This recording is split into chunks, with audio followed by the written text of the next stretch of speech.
عن أبي هريرة رضي الله تعالى عنه قال قال رسول الله صلى الله عليه وسلم الصيام جنة নবীজি সাল্লাল্লাহু আলাইহি ওয়াসাল্লাম হাদিসের মধ্যে বলেন, রোজা এমন একটা জিনিস, কাল কিয়ামতের ময়দানে রোজা যদি কেউ ইখলাসের সঙ্গে দুনিয়াতে রাখে, আল্লাহ তাআলার সন্তুষ্টি উদ্দেশ্য যদি কোনো ব্যক্তি রোজা রাখতে পারে, তার রোজাটা কাল কিয়ামতের ময়দানে জাহান্নাম থেকে তার জন্য ঢাল হয়ে দাঁড়াবে।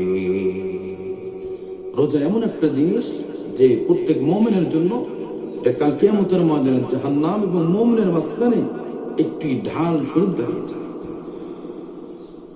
নবীজি সাল্লাল্লাহু আলাইহি ওয়াসাল্লাম হাদিসের মধ্যে রোজাদার ব্যক্তির সম্মান, রোজাদার ব্যক্তির ফজিলত সম্পর্কে হাদিস নিয়ে আসছেন। قال رسول الله صلى الله عليه وسلم إن في الجنة بابا يقال له الريان يدخل منه الصائمون يوم القيامة لا يدخل منه أحد غيرهم। নবীজি সাল্লাল্লাহু আলাইহি ওয়াসাল্লাম বলেন, জানো রোজাদার ব্যক্তির সম্মান কেমন জানো? কাল কিয়ামতের ময়দানে যারা রোজাদার ব্যক্তি, আল্লাহ তাআলার সন্তুষ্টির জন্য যারা রোজা রাখবে, দুনিয়ার কোনো মানুষের জন্য নয়, মানুষকে দেখানোর জন্য নয়, আল্লাহ তাআলার সন্তুষ্টির জন্য যারা রোজা রাখবে, কাল কিয়ামতের ময়দানে জান্নাতে একটি দরজার নাম হলো রাইয়ান। রাইয়ান নামক এই বিশেষ জান্নাতের বিশেষ গেট দিয়ে শুধু রোজাদার ব্যক্তিরা প্রবেশ করবে। এই গেট দিয়ে আল্লাহ পাক রব্বুল আলামিন দুনিয়ার অন্য কোনো মানুষকে ঢুকতে দিবেন না। সুবহানাল্লাহ। শুধু রোজাদার ব্যক্তি যারা, তাদেরকে আল্লাহ তাআলা এই রাইয়ান নামক জান্নাতের গেট দিয়ে আল্লাহ তাআলা জান্নাতে প্রবেশ করায় দিবেন। সুবহানাল্লাহ। এজন্য ভাইরা আমার, এজন্য প্রত্যেকটা মুমিনের, আমি গত জুমায় বলছিলাম, আল্লাহ তাআলা বলছেন, ইয়া আইয়ুহাল্লাযীনা আমানু, যে হে ঈমানদার, কুতিবা আলাইকুমুস সিয়াম, আল্লাহ তাআলা নোটিশ লটকায় দিলেন যে তোমাদের উপর রোজাকে লিখে দেওয়া হয়েছে, ফরজ করে দেওয়া হয়েছে। তার মানে কোন বেঈমান, কোন কাফের, কোন মুশরিক এই রোজার ভিতরে তারা প্রবেশ করবে না, দাখিল হবে না, তারা রোজা রাখবে না। আর কোন মুমিন জীবন থাকতে কোনদিন সে রোজা থেকে বাহির হয়, সে রোজা ছাড়তে পারে না। এজন্য কোন মুমিনের দিমাগে চিন্তা চেতনা এটা আসতেই পারে না যে সে রোজা ভাঙে। শরীর সম্মত কোন ওজোর ব্যতিরেকে কোন মুমিন রোজা এরকম ভাঙতে পারে না। একবার নবীজি সাল্লাল্লাহু আলাইহি ওয়াসাল্লাম রাতের বেলা ঘুমিয়ে আছে।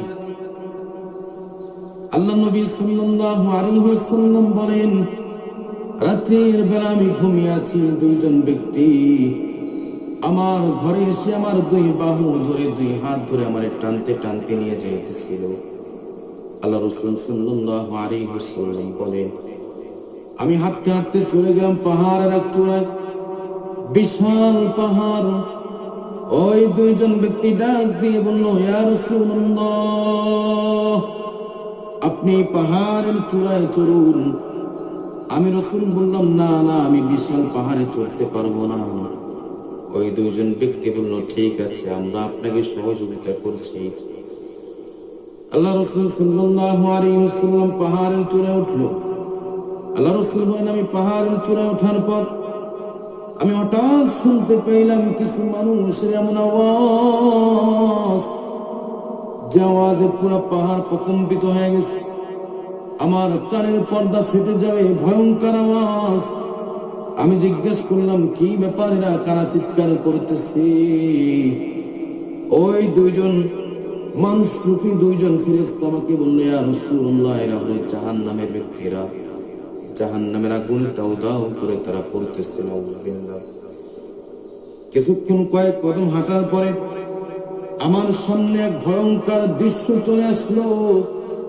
আমি তাকে নিয়ে দেখলাম কিছু মানুষকে দুইটা পা তাদের আসমান মুখে করে দিয়েছে, মাথাটা নিচু করে দিয়েছে, মাথাটা ঝুলাইয়া কিছু ফেরেশতা তাকে দেখলাম জাহান্নামের ফেরেশতা।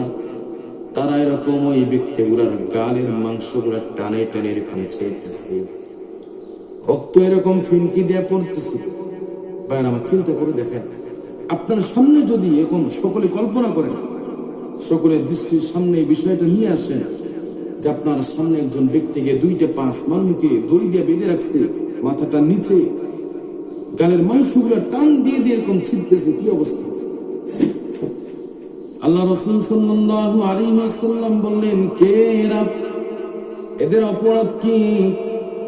ওই দুইজন ফেরেশতা ডাক দিয়ে বলল, ইয়া রাসূলুল্লাহ সাল্লাল্লাহু আলাইহি ওয়াসাল্লাম, এরা হলো ওই ব্যক্তি যারা দুনিয়ার জিন্দেগিতে রোজা রাখতো ঠিক, কিন্তু ইফতারের আগ মুহূর্তে নিজের ইচ্ছায় তারা রোজাকে নষ্ট করে দিত।